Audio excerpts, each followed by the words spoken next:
All right, so I am very excited to read your book, Interview with the Devil. I am one of those people. I was a huge fan of the TV show Lucifer because I thought it was such an interesting take on the devil and just I don't know. Sometimes I think we have, especially on Halloween, we have this image in our heads of what the devil looks like and what he does and who he is. And I don't think we understand who he really was. Tell us a little bit about your book because I've heard that you take an interesting twist on him as well. I do, yeah. So, just to kind of preface it very quick, the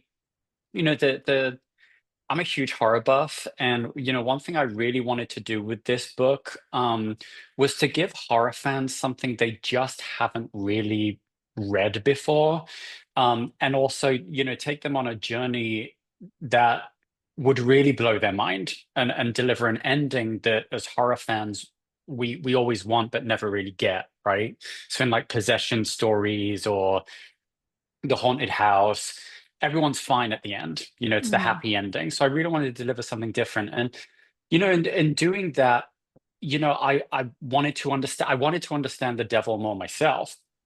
So who is he? Like, what's the dynamic? Like, is he really as bad as they say he is? And so the devil returns to Earth in this story and kind of recruits Joseph, the main character, into writing his version of events. And with that, you get to learn more about the devil. You see his humor, you see his insecurities. It's almost like he's human in a sense. And Mhm. a lot of people who've read the book have said, "Oh man, I kind of liked him." And at least it's part of a trilogy, so they're like, "Look, at least in book one, I liked him." So yeah. Yeah, I think that's the thing. And I mean, he was a fallen angel. So what did you learn in your research that maybe shocked you the most about the devil?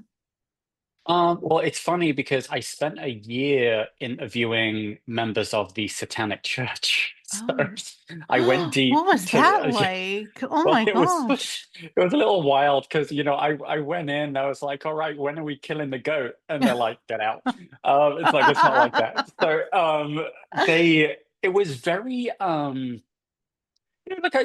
think that it's kind of like that kooky characteristic that goes with being more of a free spirit.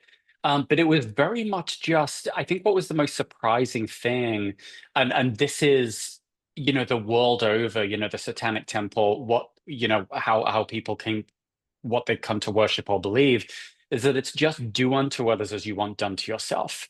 So, just don't be a bad person, like and live your life the way you want to live it. And so the more social, surface level idea of the devil was the free spirit. It wasn't anything to do with sacrificing people or Hmm.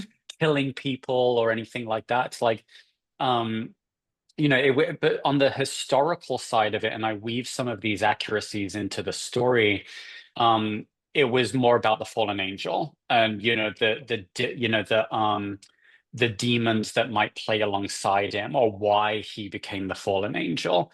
And really, I wanted to deliver an ending, which is my twist on it, um, that gives you a different take on the whole story. But sorry, to answer the question, I think socially it was just very interesting. It was very free thinking.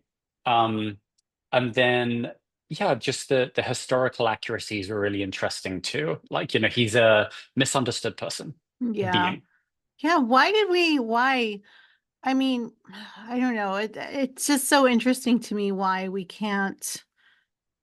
I don't know. Is it just to help us out that we need the devil out there? Is it to make us feel better as a That's a person, good a point. people, as a group, as a community? Yeah, I think that's a really good point, and I touch on that in the book too. Of it's like, he almost became the scapegoat. Hmm. It's like, okay, well, someone kills someone, it's the devil's fault. Right. Someone did this, it's the devil's fault. Yeah, and he seems to be making a lot of appearances, right? He's coming up and possessing people, and the priest saves the day, and then bam, everyone's fine again. I'm like, well, let's take a horror story in a different direction and tell people what happens after that. And so, a lot of the underlying tones on the book are, well, look, if you want to live your life that way with killing people, that's how you're going to spend eternity. So, you want to live your life being good, that's how you're going to spend eternity. And so yeah, it challenges a lot of the historical beliefs. He's a busy guy when you think He's a about it. busy We guy. blame He's a a lot busy of guy. stuff on him. Yeah, We yeah, don't take yeah, yeah, responsibility for yeah. nothing when you Right. think God doesn't about get away it. with it either, though. Yeah, Yeah, God that's doesn't. true. Yeah, That's true. That's yeah. true. So are we going to So. see some rituals in these books as well? You see more, it's more of the classic kind of, as Joe has to make a decision. Joe's the main character, the writer. He has to make a decision whether to align with the devil or to go his own way.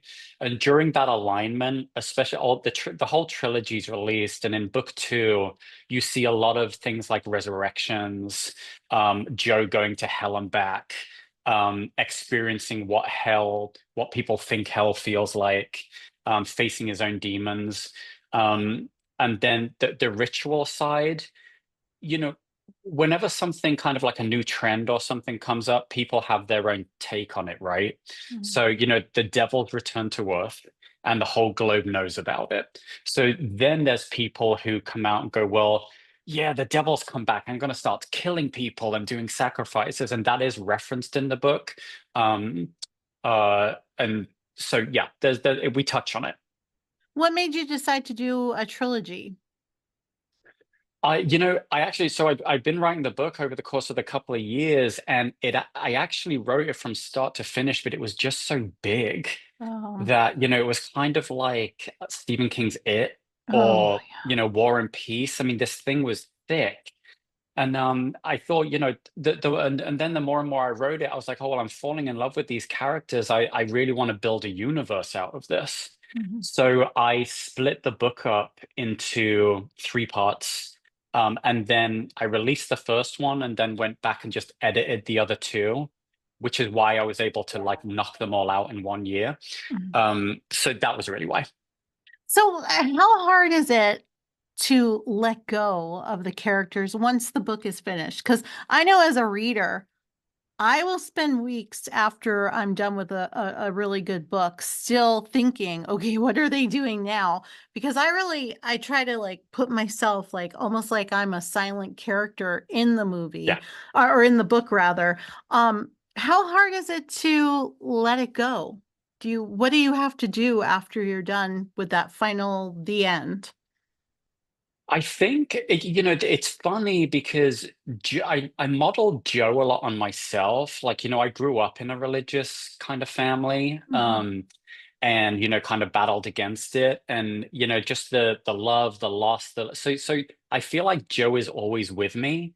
But there's other characters in there that I really love. I just finished my first spin-off, so the feeling is that I just want to continue the story. I've got so much in my head that I want to stay. And so it kind of just leaves me excited to keep going. But I will say that there are some triggering um chapters throughout. It can get pretty deep and dark. And after I write those, I don't know whether it's a wave of anxiety that comes over me, but it is something where I need to go for a walk or something, because you get my writing is so immersive. Mhm. When you read it, the first chapter in the book one talks about going into a basement, and when you read it, it feels like you're in the basement. And so, Mhm. to write that way, it's almost like everything around you disappears. So I do need to get out and go for a walk. Mhm. Yeah. So you brought it up. Why do you think there's such why do you think people have such I don't know, we just want to push against religion so much? I know okay, so I'm Catholic. I go to church on Sunday. I love all the Catholic Church ways, the rituals, this is the way it is. For me, it's Mm. very calming and that's what I need in my life. But my whole family, I have a cousin who's a deacon, and he and his wife are very religious, but everyone else in my family is, don't talk about the church, don't pray, don't do this. Mm. What is it, do you think personally, that we just some people just don't want to let church into their lives? I think, just as we're evolving as a species, I think that there's just more choice that comes around. I mean, it's like the fact that there's a Whole Foods now and there only used to be like a Kroger. Hmm. It's like, there's just a lot more ch choice and, a lot more. I think science is playing into a lot of it. And, I try to keep these themes throughout the book to keep it broadbanded. But, I think it's just there's more, we have access to knowledge that we never used to have. And I think people just naturally, mankind wants to explore it. I love it. Well, I am looking forward to reading Interview with the Devil. Where can people go for more information, Michael? Oh man, I mean, you can pick it up on Amazon. I mean, it's got since I released it, it's ranking right there with Stephen King. It hasn't left the bestsellers charts. I mean, Oh, wow. you can go to my Instagram and say hi. It's just my name. You can see some book influence. I mean, the book influencers are saying that it's the best horror story they've ever read. Hmm. So go to Instagram or go to Amazon, you'll find it, and it will give you everything you need. How do you feel about like BookTok and things like that? How do you feel about those kind of avenues? Like the influencers and stuff. Hmm. I think it's always a little. These are the first reviews I'm starting to get back. Outside of it being on the bestseller list, and I think I love criticism because I feel like it's going to help me write more in the future. Like if somebody really didn't like this or they loved that. But I always take criticism with a positive mindset. Hmm. I don't know. It's paid off. So I haven't. That they're all it's very consistent. They're all like, I this blew my mind, Yeah. so I'll take it. And then one last question. So Yeah. obviously, like you read Stephen King and authors like Mm. him. What does it feel like to be on those lists with those authors that you kind of grew up reading? I don't know that it's sunk in yet. It's, Yeah. I see it like some days I'll rank higher than his like latest release, and I'll be Oh. like, oh man, come on. So I mean, it's just such an honor. But it feels great. But I put a lot of work into it. I mean, this is Hmm. a couple of years and I went deep with these interviews. I didn't just interview somebody for like an hour. It was a Right. year-long process. And yeah, it's that thing where a nice amount of hard work is paying off. So it feels surreal, but I love it. I love it. Well, I look forward to reading the book. Michael, thank you so much for being here today. Thank you. Thanks for the time. All right. Have a great day. You too. Bye. Bye-bye.